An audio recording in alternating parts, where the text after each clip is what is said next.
लक्ष्मी निवास या मालिकेच्या उद्याच्या भागामध्ये आपल्याला असं बघायला मिळतं आहे की संतोषचा सत्कार समारंभ त्याच्या ऑफिसमध्ये होणार असतो आणि तिथे विनालाच एकटेलाच त्याने बोलवलेलं असतं. त्याच्या आईबाबांना त्याने अजिबात बोलवलेलं नसतं. तरीसुद्धा लक्ष्मी आवरून स्वतः तिथे हजर झालेली असते.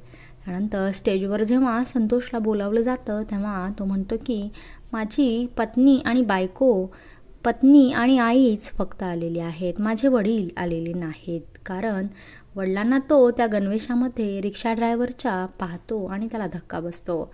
त्यानंतर आपले वडील रिक्षा चालवतात याची त्याला लाज वाटते आणि त्यामुळे तो सर्वांसमोर सांगतो की माझे वडील इथे आलेले नाहीत. आणि हे ऐकून श्रीनिवासला धक्का बसतो. श्रीनिवास तिथून आल्या पावली परत निघून जातो. इकडे भावनाला नीलांबरीने सिद्धूला समजवायला बोलवलेलं असतं. भावना सिद्धूला समजावते आणि म्हणते की पूर्वी ही खूप चांगली मुलगी आहे, तर सिद्धिराज तुम्ही तिच्याशी लग्न केलं पाहिजे. तुम्ही लग्न या जबाबदारीपासून पळू शकत नाही, तर ती जबाबदारी अगदी धाडसाने तुम्ही सांभाळली पाहिजे. माझ्या गळ्यात हा कोणतरी घाबरट माणूस मंगळसूत्र टाकून गेलेला आहे. तसे तर तुम्ही अजिबात नाही आहात. तुम्ही खूप धाडसी आहात आणि त्याच्यामुळे तुम्ही पूर्वीशी लग्नाला होकारच द्यायचा आहे.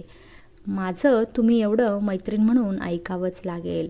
त्यानंतर भावना म्हणते की सिद्धिराज तुम्ही मला वचन द्या की तुम्ही माझं ऐकाल आणि पूर्वीशी लग्न करायला तयार व्हाल. तुम्ही तुमच्या आईबाबांचं ऐकायचं आहे आणि त्यांना त्रास होईल असं काहीही वागायचं नाही. असं म्हणून भावना तिथून निघून जाते.